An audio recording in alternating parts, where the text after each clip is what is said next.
Ladies and gentlemen, welcome to the Wrestler Review. This week we're doing Bobo Brazil. Editor's note: John did not know how early Bobo Brazil was wrestling, and so researched this man, feeling very bad for him because as soon as you see numbers like 1947, you go, "Oh no, Bobo! Oh no!" Great, this man, and this is the thing you can't really study era by era in anything that involves athletics because everything changes so much.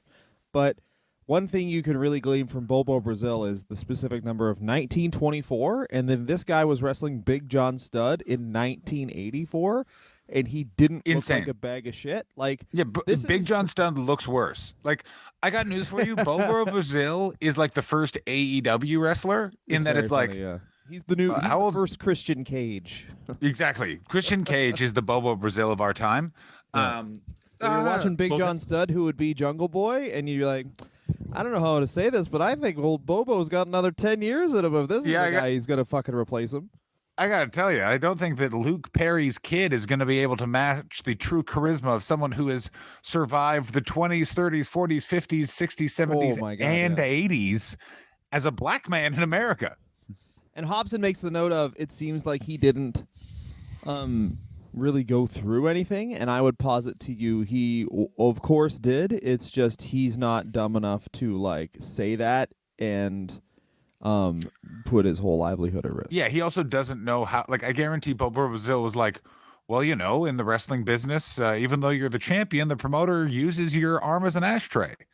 And then Big John Studd is just like... he has just accepted where it's like, everyone knows the champ eats in the dumpster. Yeah, you do know that Hulk Hogan's wife was never punched by Vince McMahon, but Vince McMahon insisted on punching Bobo Brazil's wife.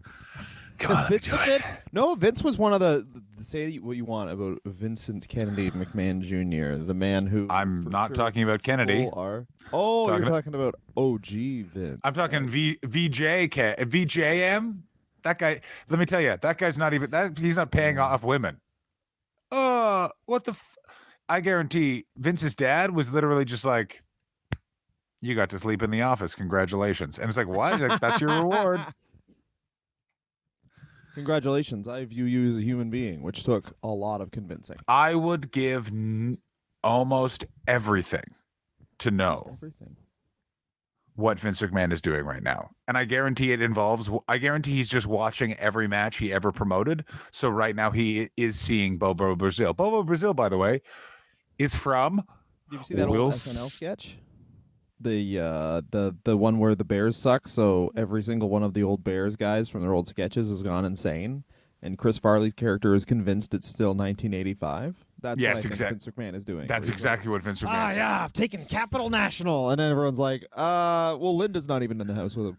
I will say this, Bobo Brazil, the last time, which was also the first time they did the WWF Hall of Fame in 1994, Bobo Brazil was one of the original people they put in when it was actually a ceremony, and Ernie Ladd does his speech, and that is the closest I've ever seen to... Actually, that's not the closest. It is the only time I've seen the WWF Hall of Fame actually be a Hall of Fame, and it just looks like a friggin' kind of... what do you call that? It looks like a friar's roast, but like everyone's in black ties, and they're just talking plainly and unentertainingly about wrestling. It is interesting, the Hall of Fame ceremony, where it's gotten to now, in that, and this is very much the fault of wrestling fans, because we have our own way of showing respect, which is very disrespectful.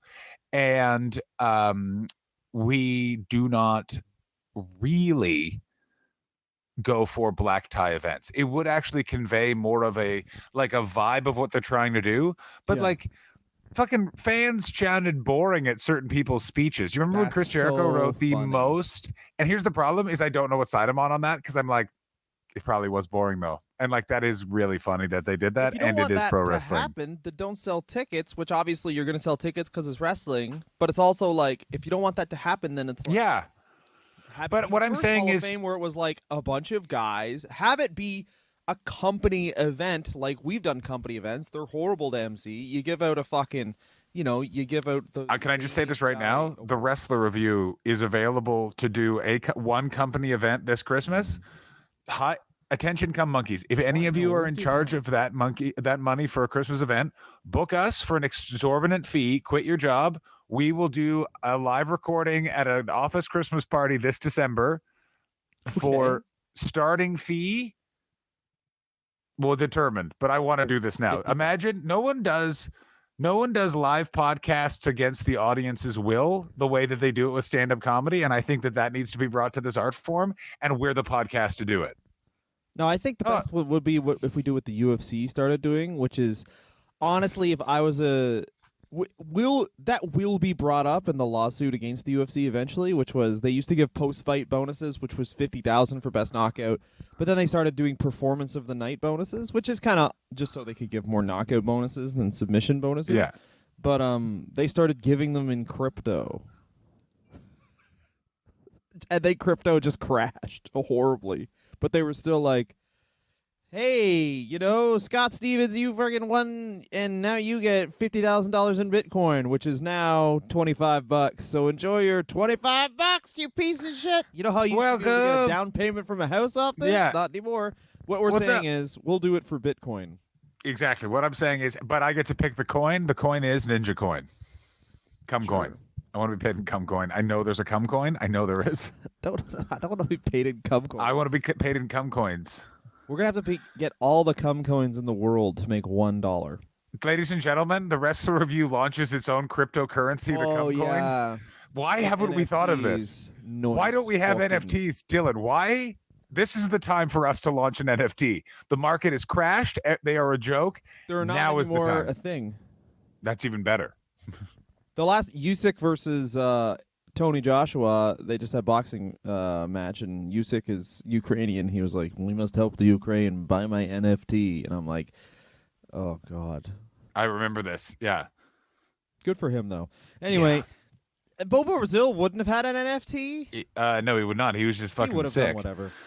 Bobo Brazil really shows that he was going to make it no matter what. When he was not playing in the Negro Leagues for a team called the House of David, which is the coolest name of anything. Do you know the House of David? I do not, but I do know that it was a repressed cult, according to the research in the 1920s, that did a horrific amount of things to a horrific amount of kids.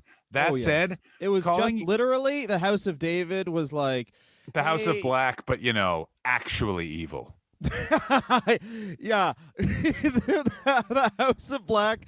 If the entire House of Black storyline was revealed that Brody King and Malachi Black and Buddy Matthews are pedophiles. And exactly. Tony Khan the twist. Like, no, it'll be. Yeah, the twist that good. Tony. You're a heel. Yeah. CM Punk wants to have dinner with me. Can you believe it? Guys, I don't know if you guys know this, but Phil, that's CM Punk's real name. He's got my phone number. Mm-hmm. Yeah. You do know this. Statistically speaking, he has to hang out with me because I pay his bills. Yeah, I know what's fun about making him the champion? I own something that he has. Ooh. Do you think he's found the camera? Between me and Phil. Yeah, me and Phil are just going to go on a special match where we walk and talk, and he calls me his friend. He pinned me 1, 2. In my dream. Anyway, I think the House of Black, that would be good, where it just revealed that they are pedophiles, and then their managers are all just a bunch of crying kids. Oh my God! But the House of David. No, don't agree with that. Don't agree. Know what I like? Here's what the thing about the Negro Leagues is that they didn't make enough money. Certainly not. The MLB. So what they would do is they would do barnstorming tours where they would go around and just play like, hey, because white supremacy was so raging at that point that the company softball team for the old Springfield power plant would legitimately think they could beat Josh Gibson and Satchel Paige, and then that's what I was going to say. It's literally like a bunch of guys that work at a factory versus Satchel Paige coming in with a goal. I know nothing about sports, and I know that Satchel Paige was really good at baseball. Yeah, exactly. Yeah. So, think Harlem Globetrotters, but for real, really happening because they're that much better than their opponent. So he's in the House of David baseball team, and this is covered briefly in Ken Burns. Also, but what kind of cults have baseball teams? I don't know why QAnon doesn't have a soccer team. Oh my God! Imagine QAnon's fucking. If If why you the fuck honestly, if QAnon was like, we are an MMA gym, they would own the fucking sport. oh my god, they would fucking There's so Marjorie many. Taylor. Did you Marjorie see the Taylor guy? Greene, Did you see the guy who was like, he won the middleweight title? Of course I did. Who called out Jimmy Kimmel? I want to see the flight manifests. A lot of training went into this camp. Really worked on my jujitsu. Jimmy Kimmel, you're a pedophile. No, it's so much better. Jimmy Kimmel and you Hollywood pedophiles. There you go. I want to see the flight manifests. Until that, you're all pedophiles. And it's just like, ladies and gentlemen, let me tell you what the UFC and MMA is doing for comedy and is doing for pro wrestling and is doing for a lot of the other carny arts. We lost all our crazy people. And you know what the UFC is doing? They're saying, hi, everyone. My name is Dana White. If you're crazy and I can teach you how to kick, you can make about 50 grand 3 times over 10 years and then die. So, did you hear something fun? The House of David, still some people doing it. Of course. Still people doing it. It's in Michigan. There's still Go to people. the House of David. There's still people that are following the Heaven's Gate. Oh, yes, and here's how widespread... So basically, the House of David was... Imagine if a pedophile cult had the Harlem Globetrotters. That's what the House of David was. And, yeah, they even had... Babe Ruth did some barnstorming stuff for them, of course, Satchel Paige. And then the other thing was... The cool thing was Babe Ruth participated in the other stuff. Pick a kid, babe. Pick a kid. No. Pick the weakest one, babe. Is that why they called him the Babe? The celebrity gets the weakest one. Is that why they called him the Babe, Dylan? Sorry, I coughed up a bitch. Cum. That was cum. I drank cum. I think Dylan hasn't spoken to anyone today, and he's coming in hot on the podcast. I feel like Dylan's just been doing fatherly tasks, and now he's in his naughty green room, just being able to speak truth. Right here, I'm in my naughty room. Don't bug me. I'm in my special place. Yeah. Leave me alone to just talk to my friend. Bobo Brazil debuted not under the House of David's amateur wrestling program that Can ended I say in this, a. though, Go ahead. before you start, is that this may be the only time in the history of professional wrestling that someone went into professional wrestling and it was actually a positive move all around morally as well. Oh, interesting point. Yeah. It's very rare. Left the pedophile baseball the Harlem pedophile baseballs and went to the just straight up. I was sick. There's also a lot of pedophilia in wrestling. So no. I was sick and tired of being ritualistically abused by the people at the House of David. So I headed into wrestling where I could be ritualistically abused by most, but not all people. No, he wasn't. So he was one of the players on the baseball team. He wasn't one of the abused. No, that's what. Oh, he's abuse adjacent. Yes. Yeah. Well, Bobo Brazil went on the club. He's not running it. I understand exactly. Yeah, he's tearing tickets at the Those guys did a bunch of abuse too, so that's not even good. No. Like every arena, every professional sports arena in the 70s. Oh my God, this is a sidebar. The Toronto one, where one of the guys had been like known for 40 years and had a nickname called like his name was Creepy Kevin because he was real creepy around the kids, and everyone was like, and he didn't do anything about that. And they're like, well, we gave him the nickname. Yeah, man, the fucking Boris Johnson thing. Honestly, I kept him around because what a nickname. Hilarious. The Boris Johnson was great. Anyway, let's get to the boring bullshit here. Let's do it. Bobo Brazil was supposed to be the South American giant, and his name was going to be Bobo Brazil, but then they mispronounced even the racist name they gave him, Boo Boo, and it became Bobo. I should say this. His real name was Houston Harris, which for some reason they did not use. Houston Harris is a name that Vince McMahon dreams of. That's an NXT name Vince McMahon nutted to. And also, what's even crazier is they didn't even get Bobo. It was originally Boo Boo Brazil, and they misspelled it. Yeah, that's what I was saying. Yeah. Oh, sorry, I totally missed that. How did I miss that? It must have cut out. Anyway. Where am I? Houston Harris. Even this is great. Even though he's a star immediately, he is of course banned from going to restaurants. He also performs in Japan, where he is a mega heel because, as much as You would think 50s and 40s America is racist. Japan is like dial, like literally take it 50 years previous to what their stereotypes were about black people, and then that's what Japan was. Man, it's so awkward, Kyle. Covering I know. wrestling. In I was also. I just want to point out when I was going stereotypes 50 years before America, and I'd be like, they just think he's a table. Like what the fuck? Like it's also just so weird. It must be so weird for this guy because you read everything about Bobo Brazil's life is he just seems like he was just sort of happy to be there. Like he's like, well, okay, thanks. And then they're and he's like, well, I guess that's what happens when you're the champ. Yeah, I mean, he wrestles his first match as the Black Panther Houston Harris, which is a really good name. But very NXT, as you said. And in his early career in many territories, he's only allowed to wrestle other black wrestlers because of the color line, even in play fighting. And in those days, he was billed as the Negro World Heavyweight Champion. He was brought into many cities because he was a popular babyface across the board, and he would wrestle against white heels. What I love about Bobo Brazil is he's giving us an opportunity to speak about the Tunney family in Toronto, because by the 1950s, he'd made his way to Toronto. He was a major headliner working for Frank Tunney, Whipper Watson. Listen to the Toronto territory. Sounds just like so many guys who are smoking export A's in front of the Maple Leaf Gardens while creepy Kevin is tearing tickets. Bob Wagner, Hans Herman, and Fred Atkins. Bobo pioneered the Coco Bump, headbutt against opponents, referees, and anyone else he could get his hands on. He went right to the top with Tanny giving him a chance. And then Jim Mitchell, the Black Panther, took Bobo on the road and helped him get all the way to Los Angeles. It's really interesting that he gets out of the oppressed segregation of the United States and shoot him on over. And suddenly he's like to the top. He's working with all of the big people in the Toronto territory. Bob Wagner and I think Fred Atkins were both part of the office. And it's so much so he gets sent then to the West Coast. Like it's just very interesting.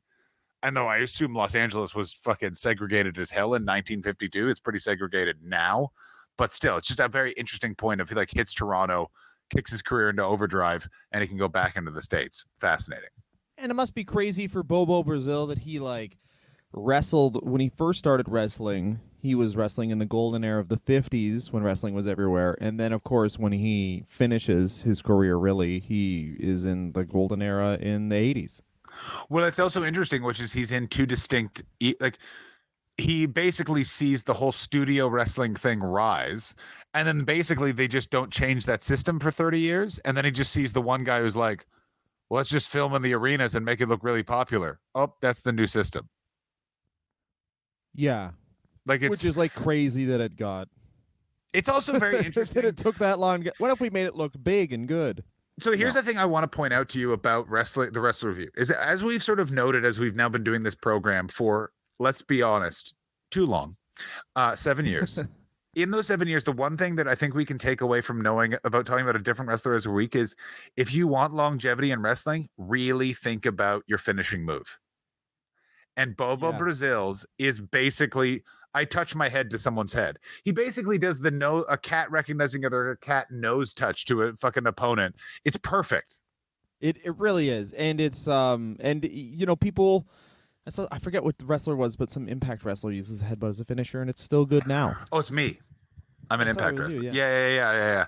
Oh, have you not? Do you guys not know that I'm now competing in TNA Impact? That's how bad that programming is getting. Is Dylan and I have been tag team champs for 2 years.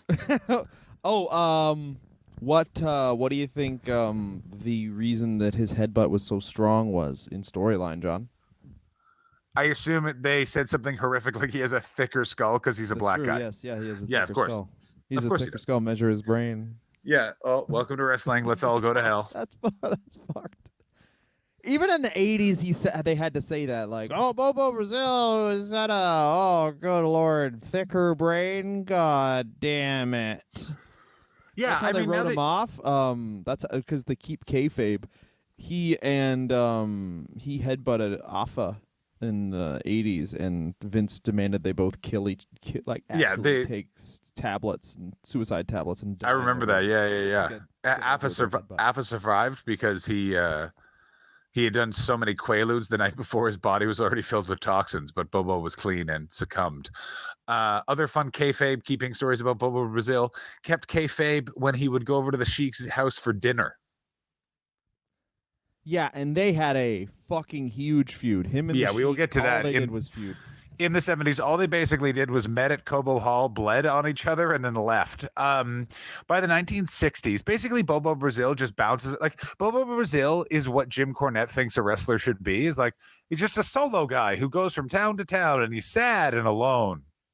He's like he would just go from town to town and like not even be a single star everywhere. It was just like, oh, his tag team is being reformed with that guy.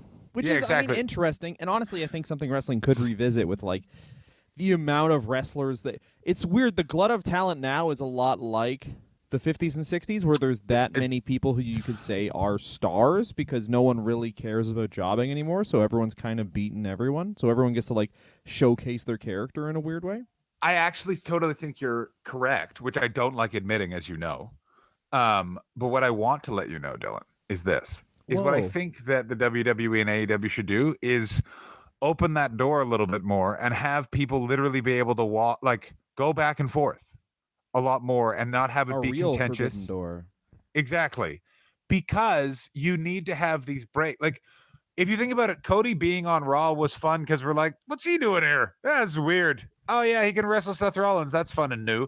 And what made the Attitude Era so interesting and what made the territory so much more sort of easier to digest is there was always that element of surprise of like, well, actually, this person could kind of show up. And that just doesn't exist anymore now. Like, we just know. And you could absolutely manufacture it.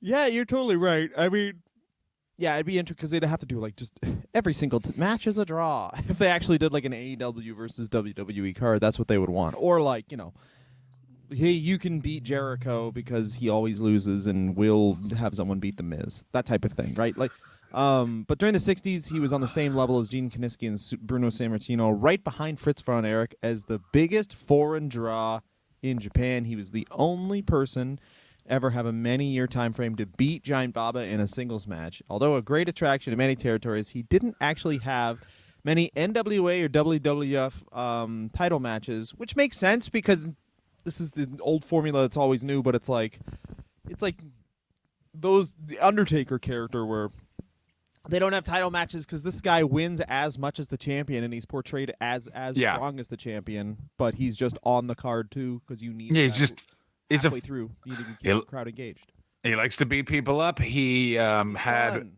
He had many wins over Giant Baba, which was said. But the most interesting thing is, while he competed a lot in the NWA and WWF, very rarely competed to almost never competed in the AWA because the AWA was notorious for not promoting black wrestlers, according to the research from Christopher Hobson, which that scans. Vern Gagne really looks like he would be confused by Bobo Brazil. Why are you doing this? Why are people smiling? Why are you that color though? Why doesn't everyone have a book out? It's weird. It's weird that I just hate you based on what you look like. Is that weird, Bobo? They have a name for that? Do they? Greg, it's me, Vern. Do they have a name for the feeling I have towards this man? For some reason, I want to wear a red armband. Do they have a name for that? Yeah. Bobo Brazil wrestled Dick the Bruiser. Still. Oh. When you say the name out loud, still good. Dick the Bruiser. Ladies and gentlemen, that's how you name somebody. Penis the Puncher. Ladies and gentlemen, please welcome Tallywhacker Tackler. Richard. He's the most intimidating man in the history of our sport. What's his name? Penis Hands Ramirez. All his hands are dicks, so when he punches you, it hurts him, but it hurts you too. It's a real Penis Hands Ramirez is real. His hands are thick like a penis. He's got 10 dicks. His arms are veiny like that of your favorite porn star. His arms are the shaft, and you better believe each individual finger is the head of a penis. Sensitive, but fun. I don't know. He celebrates a match by shooting 10 different loads into 10 different areas of the crowd. Women have been known to open up their vaginas like buckets to accept his donation towards their quest. He does it like the friendship. Hogan flex. He goes to each corner and jacks into the crowd, and the crowd's going insane. They drew 8,000 fans. Cock the Bruiser and Bobo did, and they turned away another 3,000, and then they do a return match that draws another exact capacity.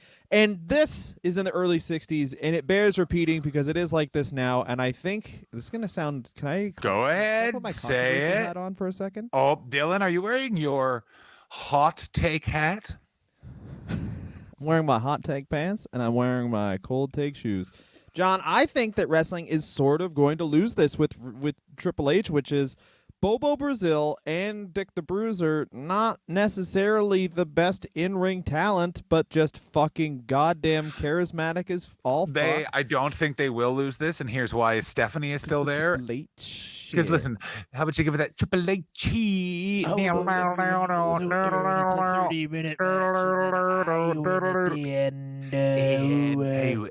Hey, everyone, welcome to the creative First Things First. Let's all just figure out how we can get a wrestler in that's actually Lemmy who I can beat and then marry. Do you think Triple H is like weirdly so excludes the outside of the ring stuff, but he's like the Mel Gibson of pro wrestling, creatively speaking, wherein everything he directs is actually like really good, but then when he stars in something, you're like, that could have been better. Yeah, 100%. Is he Apocalypto, if you watch that, is fucking dope, but then it's like you have to ignore the fact that he's anti-Semitic, which I'm not good at doing. I'm not good at ignoring people when they This have is my problem crimes. also, is because here's what it is. I figured out, which is like, I think what it is if you were bullied as a kid, you have to take it as the whole picture. Because here's what it is there were like times later on in life where people were like, this guy's pretty great, actually. And I'm like, he's fine. But I remember when he was 17, he like full punched two people in the full face and then was like, that's what you get for doing math, which is a particular person I remember who now works for a charity. And everyone's like, this guy's great. And I'm like, I wouldn't say he's great. Well, it's like there's, and it's funny because like I stopped being one of them, but I was for a while, of the guys in Toronto who are like, everyone's like, Drake is so good. And then you'll meet a guy, he played that guy in a fucking wheelchair in a show though. It's like, yeah, but now he's doing another thing. Yeah, but before though. My problem with Which Drake, is crazy because it's and like, here's my problem with that Drake. guy, Ken Griffey Jr. hit a home run. I knew he when he was a baby. He's a baby to me. It's like I remember, by the way, Ken Griffey Jr. I remember baseball. That's how everyone treated him. They were like, I remember his dad. And it's like, well, I don't. His dad's dead, so fuck him. Ken Griffey rules. Dad's still not dead. Both dad and son still alive. Get out of here. Victory. Ken Griffey Jr. still alive? Junior and senior.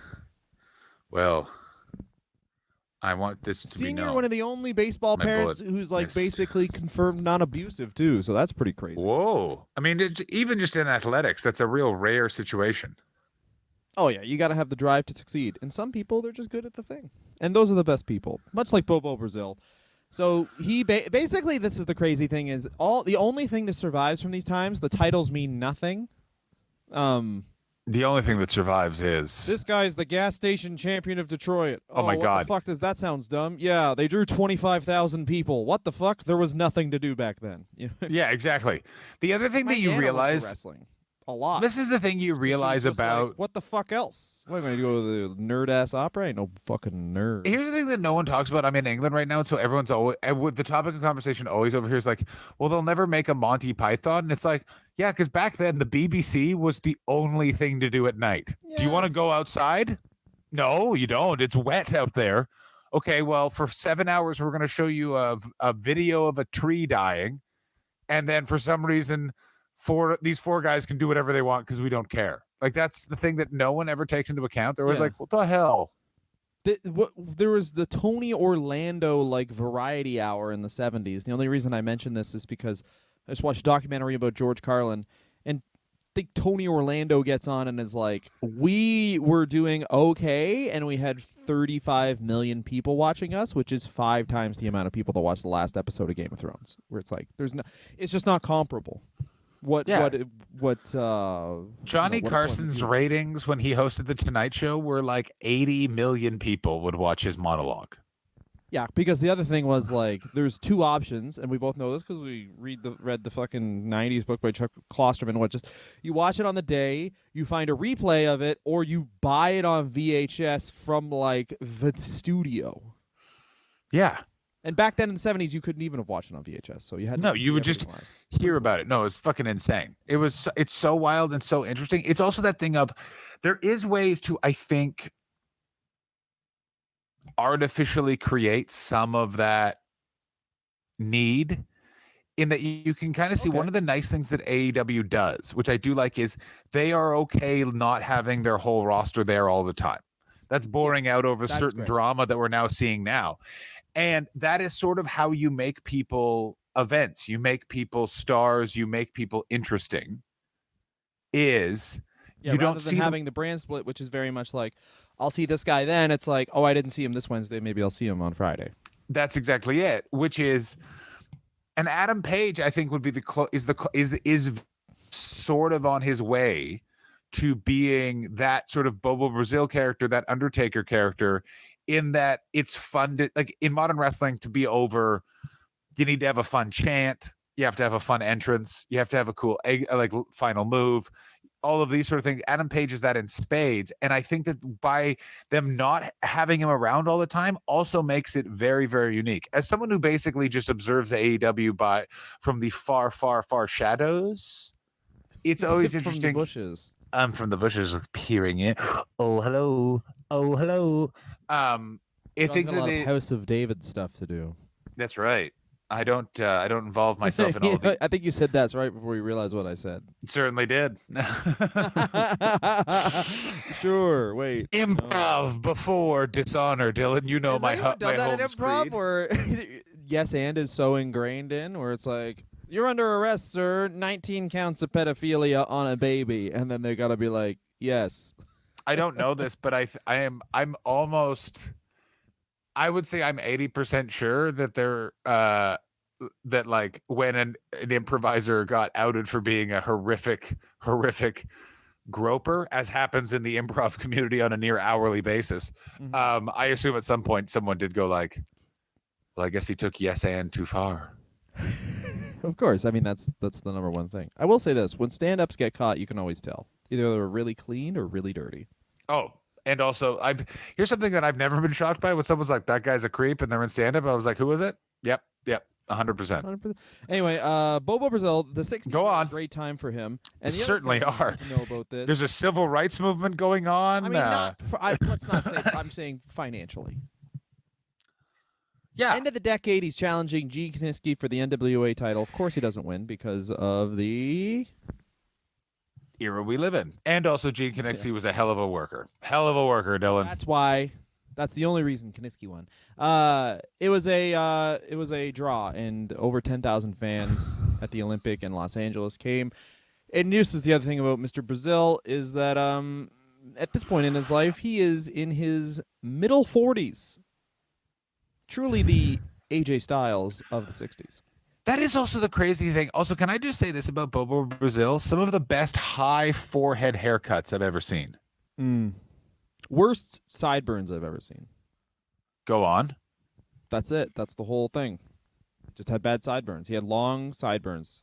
You gotta have a hell of a hairline to pull off long sideburns, actually. So maybe the sideburns is something that hasn't come back yet, and when it does, will be fat. Like it'll be like bald guys like me with sideburns, and it'll. Oh, I would love really Dylan. Bad.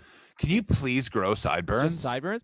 So I remember if you watch Mr. Show in their middle 90s, David Cross is bald as hell too, and he has sideburns. And this sounds weird, but it's like a beard kind of evens out your head, which is why many bald, of course, such as myself, have them. Excuse me, you are not bald. You choose not to have hair there. That's what you told me. You're like, this is my alpha patch. There's still some death. I mean, There's like the last You're keeping the boys on the field, and I got to tell you, I appreciate it. You know what I mean? The boys are playing out the string. Let's say that. I'm here. I will fix this in 1 second. Okay. So this is really fun because if you're watching the Patreon video stream, John just turns into like a sentient being from a cartoon because it's a picture that just Greetings. Greetings. I am made of cum. I am your cum. I am now cum.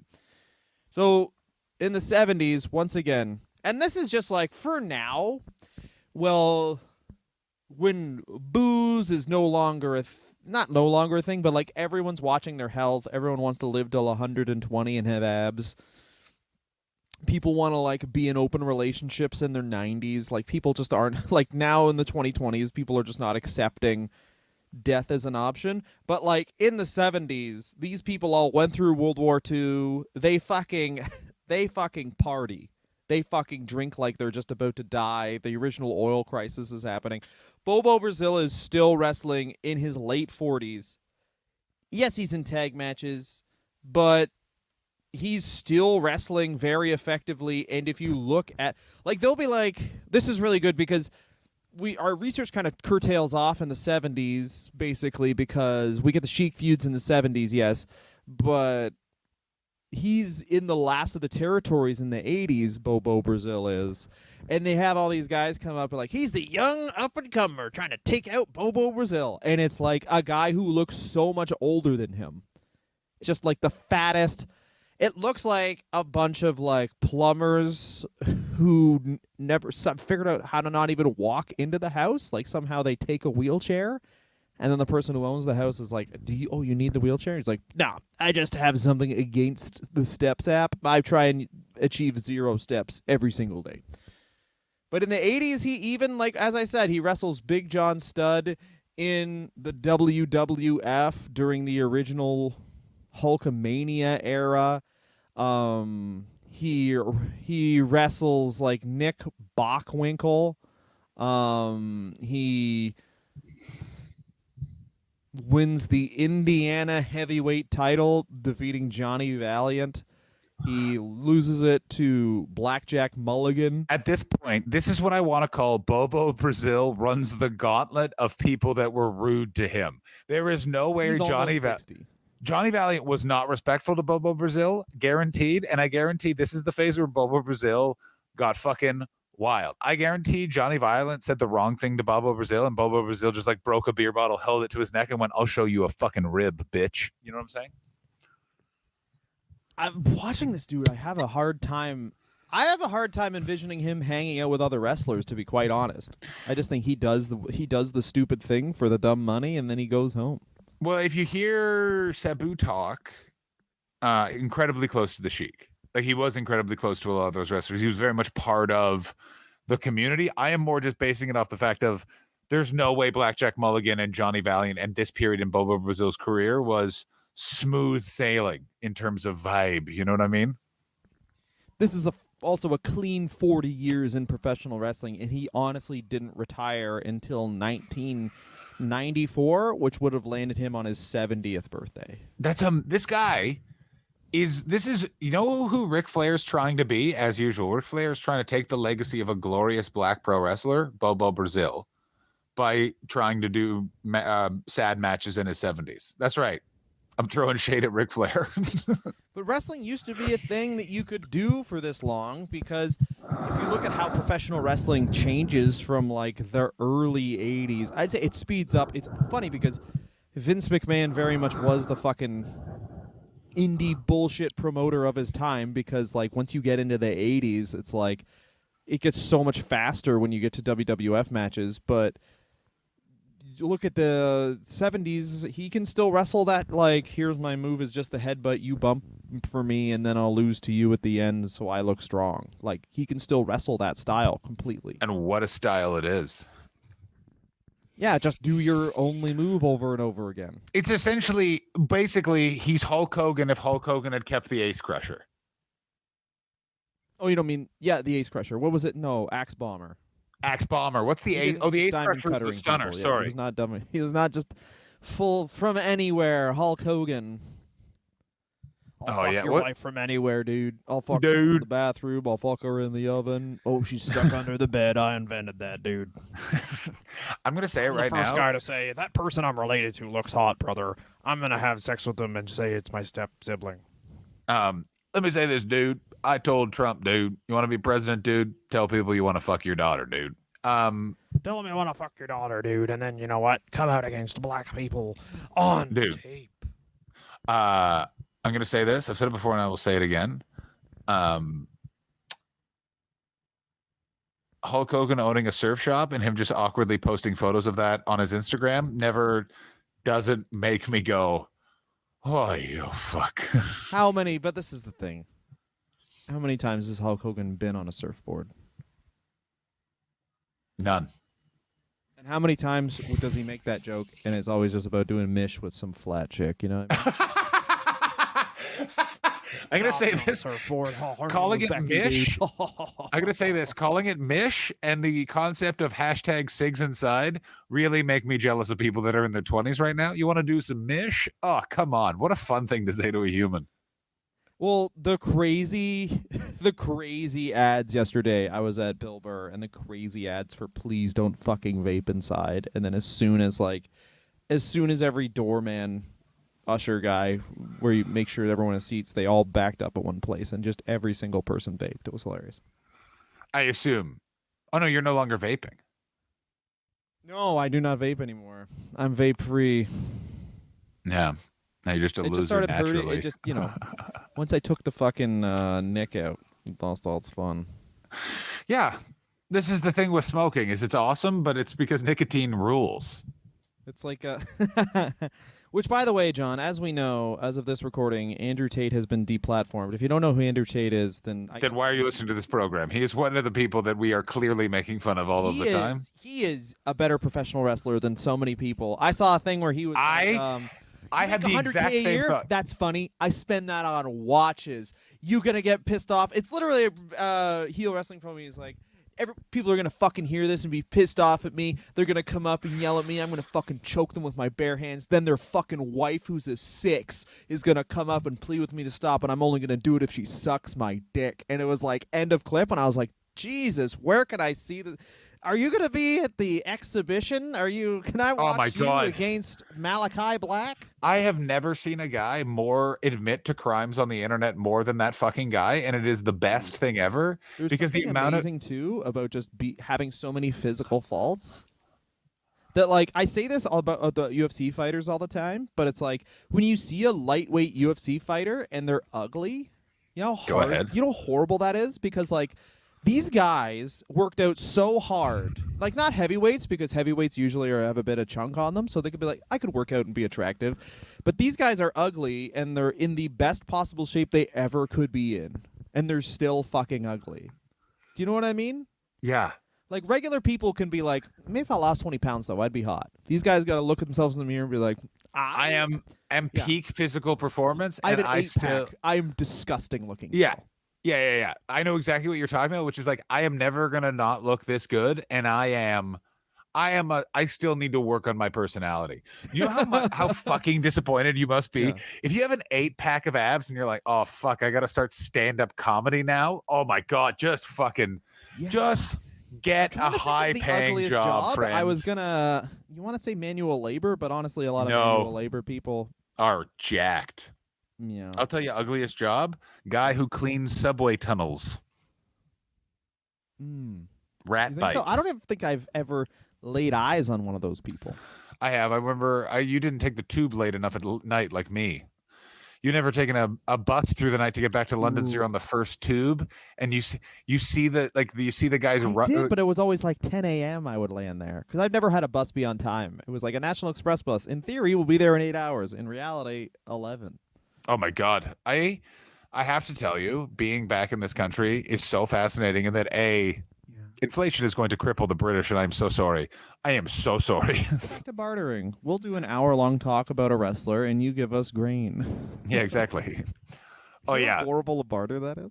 Do you know how horrible? Associate about Bobo Brazil, and you give us something that took you a year to grow. Hi, can we have some of your bread? We have a lot of opinions on Bobo Brazil's big-time wrestling run in the 70s, which we will get to. But do you really want to hear about Rip Rogers? Because then you could give me a chicken you killed. You raised it for a year, and now your payment for that is me free associating once again about a tag team. Would you like to know who else it took a year to accomplish? Bobo Brazil marrying his wife? Yes. I think we're in the personal section of his life now. It's because Harley Race wouldn't stop calling in bomb threats to the church because he didn't want it to happen. It's disgusting. They'll have children. That's what Harley kept Race saying. was not a racist. Why is his last name that then? That's true. Harley. I don't like the other race. Yeah. So Harley, what would your wrestling name? What would your wrestling name you like it to be? And you're like, I would like it to be. How about Harley Blackbat? Yeah. How about Harley? Ku Klux Klan is right. Everyone else is wrong. How Race about it Harley is. House of David still good? Yeah. How about they call me David House, named after my favorite place, the House of David. Ha ha ha ha ha. Ha ha ha! Harley Race joke. Also, if you see like the Ken Burns documentary, I can't recommend enough how like they bury the lead with like, look how fun the House of David was, and then it's just like them doing cool Harlem Globetrotter baseball tricks, and then it's like doo, and you're like, oh, this is fun, and at the end he's like, it was revealed everyone was pedophiles, and you're like, what? And they're like, and now about the Cleveland in the 30s. You're like, This no, is the can we roll back? This is the thing with Ken Burns does not always know how to structure his documentaries or knows how to deliver weird, sad news. Like in the Vietnam documentary, there's an episode where you see all of these different people reading testimonials and about their experiences, their feelings about going to Vietnam. And very clearly none of these soldiers came back. And then Ken Burns has one of their mothers immediately go, and then he shipped off and we never saw him again. And then you just have to watch all of the stories of all of these men die, but they all start with their parents telling you they're dead. And it's like, Ken, you didn't need to set up a camera for the dead soldier parents. Like, we know what you're doing. Like, I didn't need that. Like, you want to be sad or do you want to be fucking sad? And you're like, Ken. Also, you have a terrible haircut. Yeah, Ken Burns maybe is the worst looking person I've seen. Yeah, it doesn't It's make all any... haircut. He could just not have that haircut. He'd be a normal looking guy, but it's just like, actually, you know what? Worst looking job? Why didn't we think of this? Documentarian. Yes, it is documentarian. Name one. Oh my God. Name one thoughty that's a documentarian. Here's the thing I know about living in Los Angeles, which is the continuation of the joke. How do you know you live in Los Angeles? You have a parking ticket and someone's told you Ellen is a monster. Is Michael Moore is considered one of the biggest dicks in Hollywood. Really? Apparently, overtly doesn't tip. I don't believe in it. You guys doesn't tip. guys should be getting a bigger wage. This is my protest. So this is my favorite. That's really funny. Isn't that fucking the other big dicks? I'm a man of the people, but not directly. No. Like, by the way, like he lives in many times over, like a huge producer. Like, it's not real. Oh yeah.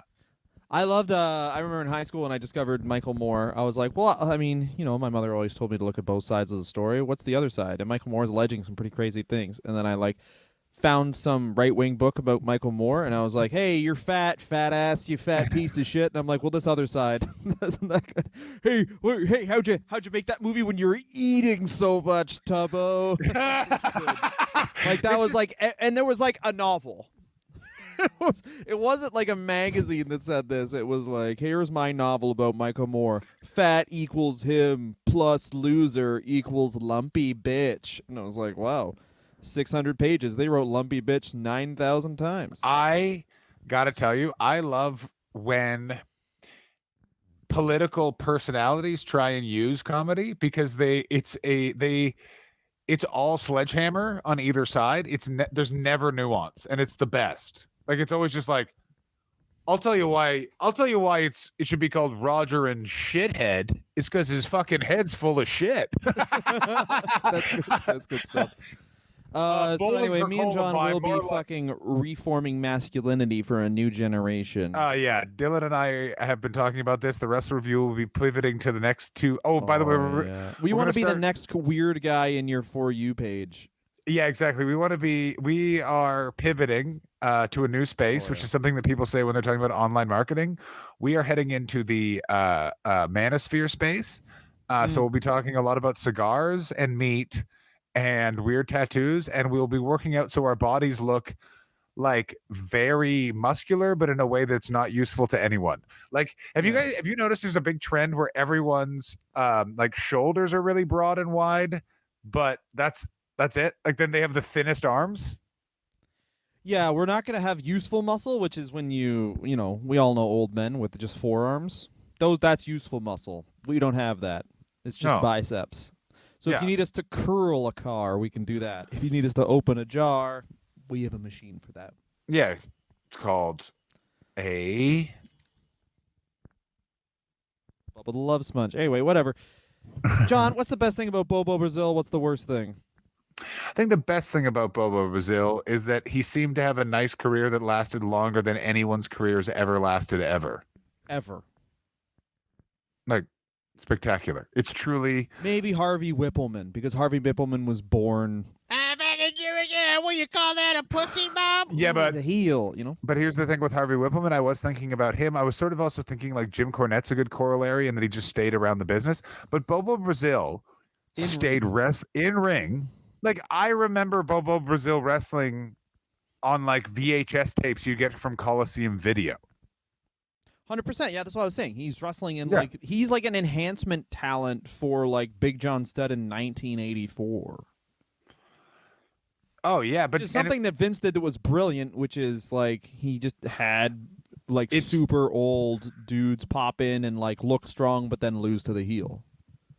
It's a very interesting thing that he immediately stopped doing as soon as they exited that era. It's keeping older wrestlers around just to sort of fuck about. You know what I mean? Instead, they would just be like, let's get a bunch of old wrestlers. But then all the newer guys, because like those old guys, like Bobo Brazil and guys like that, knew the lifespan of the business and didn't really care. They knew that like, okay, I look strong, so I can come back another time. Versus like everyone kind of in the 90s adopted the Hogan and Nash philosophy of like, no, I never lose. You know? Yeah. Whereas a guy like Bobo Brazil understood like, I'll just look strong, and then it looked at, you know, the match card will say, you know, whatever, Big John Studd defeats Bobo Brazil, but like everyone who watched it knows that didn't happen. So let me ask you this about Bobo Brazil. Sure. Do you like the one strap signet? He didn't. At least the matches I watched, he just wore like he wore the Eye of a Gut. Oh yeah. Yes, he did like, wear those, of course. Hey, if you were to wear these appropriately, they would literally be shorts down to your knee, but I've pulled them up so high that these are past my nipple. And I think the best thing about Bobo Brazil, just to wrap up quickly, is that he has one of the best finishing moves, as you said. Headbutt, perfect. You could use a headbutt now. You can use it when wrestling first started. Wonderful finishing move. Better than a punch. Headbutts are illegal in combat sports for a reason. They are fucking devastating. And the worst thing about him, his promos. I watched a promo from him from the 80s, and that is when you should be fantastic at this because you've been doing promos and trying to sell events for like 50 years, and he's just like he's my goddamn dad on a Sunday. He's wandering, he's totally see what you're saying. Here's my point with that, because that's a great point. He was terrible at promos, but there's no way any white promoter for the first 30 years of his career was like, well, we'll let the black guy talk now. Like, do you know what I'm saying? That's what true, because he was playing the like, oh, he's a goddamn, look at him. Oh, he's from the jungle. Yeah. Ah. Yeah, in no way were they like, this learned man from Arkansas will let you know how he feels about his opponent. They were like, we'd give Bobo Brazil the microphone, but he'd fuck it. Do you want to know why he'd fuck the microphone? That's the thing that's so impressive about Gorilla Monsoon, where it's like, the guy wasn't allowed to use a microphone as a goddamn wrestler, but then he gets on the mic and it's like, here's our very eloquent announcer, Gorilla Monsoon. Hey, what was his character when he was a wrestler? Oh, he's a man from the woods. How did he learn to talk like that? Shut up. Dylan, you're incorrect. He is a man from Manchuria. He's from the Asian woods, which, as we all know, is much scarier than the North American woods. I just assumed that was like, so he's like, wait a minute, is he like a fucking, he's from the Manchurian Candidate movie? Like that's what where do you think I guarantee Toots Mont did not know what a map was. We got to do a Toots Mont episode. He probably Yo- he probably paid most people in like fake money. When Monopoly came out, that's probably how he paid every wrestler for a long time until they realized it was fake money. Oh yeah. He got like original prints of the Monopoly game and was like, "No, this is the new money. The stuff I have is outdated. The stuff that I'm carrying around and paying people with, that's real money. That's like Mont is the modern day Dana White, where he's like, no, crypto, we pay you in paying someone in crypto. Dana White is a fucking monster. Like, yeah. Can we do a Dana White Patreon episode? Sure. I mean, it's just gonna be me screaming. It's just gonna be me standing and screaming like, how have we not murdered this man with a Dylan, sword? you know, I love when you get passionate passionate Pete Gott, as I call you. Like, I had a union job for a minute. I truly believe in them, and Dana White hates unions like Hitler hated other races. Dana White fucking hates. I completely agree with you, and it's a very interesting thing that I pointed out to someone recently, where they're like, "I fucking hate unions," and I was like, "Is it because one time a guy was a dick and they were in a union?" And the person was like, "No, but one time I had to wait a really long time." I was like, "That guy was a dick." That's why. But like, that's a bad job. If yeah. I don't know, man. Anyway. Dylan, I'm with you. I've been calling for the wrestler review to unionize. Oh, Me and Hobson have formed a union. For my wife's thrift business, I'm fucking unionizing there. I don't think that the wrestler review union will not stand with. We will stand with that union. I'm forming WR Shop 1. I'm shop steward. Hobson is. What did Jimmy Hoffa do for that union? Whoever that was, that's what Hobson's doing. He covered stuff up. We're gonna need that for Hobson. Anyway, you're our if fixer. you guys want to donate to Christopher Hobson directly, he has a charity called the House of David 2. I gotta tell you, I didn't want House of David tricks, to become just mess. That's what? Called. No fun baseball tricks. We don't do that anymore.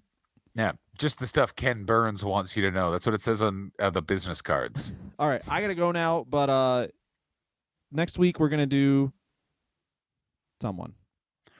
Next week we're gonna do my wrestling. We still have research for somebody. John, promote Yeah. what you need to promote right now, and I will discover who we still have research for. Ladies and gentlemen, the Fringe is finally over. The show, I assume, has been shot this weekend and will be being edited and eventually out on YouTube for you to all enjoy. Oh, whoa, that's great. So what's your YouTube channel, John? Head on over to the johnhastings.youtube.com/the John Hastings, and we're gonna put this fucker on the it's gonna be great. That's awesome. All right, sweet. And how many 4 stars review did you get, John? I got a shitload of 4 stars, and I got 1-3 in the Scotsman that was unnecessary, and I don't know what the guy didn't like. Yeah, that's good. I like using this public forum to take issue with the one bad review you got. I'll have you know, I've been using my show to take issue with my one bad review good. As well. And it's That's one very of good. The show has changed into bitter man angry over one thing. First of all, Jillian Hall is. Oh yeah, who we're doing next week, and I think we put that one on hold because it was too close to the Vince stuff. But now that we're in the actually kind of well into the post Vince era. I would just like to say this about the post Vince era, which we've been talking about a lot, is when we talked about Vince McMahon on a chat episode, you continually kept being like, maybe he's going to come back, maybe he's going to come back. And people are still speculating like that. I need to say this again. The thing that he did, if he is found to be involved in the company in any way, the company is over. The American government will come in and shut it down. He's gone forever. This is the new era. That's crazy. Nick Khan will be gone soon. The company will never leave McMahon family control, clearly. That's and yeah, like the people that should and then be Stephanie concerned will do some weird segment where she does the suck my Oh, post yeah. Triple H just has to watch it or something. For like Stephanie will go crazier than Vince. Like Stephanie will like Seth Rollins will have to eat real shit in front of his wife and Triple H. And then Stephanie will be like, so you're saying that they're literally just going to do the wrestler review, the wrestling show? Oh my God. Imagine they hire us. Eric Trump wins the presidency with Stephanie McMahon as her. Oh my God. I want to live in that. Eric Trump wins? What happened to Don Jr.? Fans so fucking got such tunnel vision about creative and wrestling. that will be like, well, I mean, Johnny Gargano is the title holder, so I I'm mean, yeah, still gonna watch. Ciampa just had another excellent, I wouldn't say 5-star, but 4.9 still watchable match. Every single match is 30 minutes long, and it's fantastic. So Yeah. I'm fine that nobody has rights anymore. Walter has a really pointy face, and I enjoy that. Thank you so much for listening, guys. Next week we're back with Jillian Hall at Wrestler Review on Twitter and Instagram, at Dylan Gott, every single social media site. Go, I've got a YouTube page that I'm actually updating again, but it's Congrats, so old, guys. it's literally called My Name is Dylan Gott. It's entered my Yahoo email I started. That's how old this goddamn page is, but I'm finally updating it, so if you guys want to go there, too, at Dylan Gott on every other forum. Thanks so much for listening, and enjoy the rest of your day, evening, night, morning.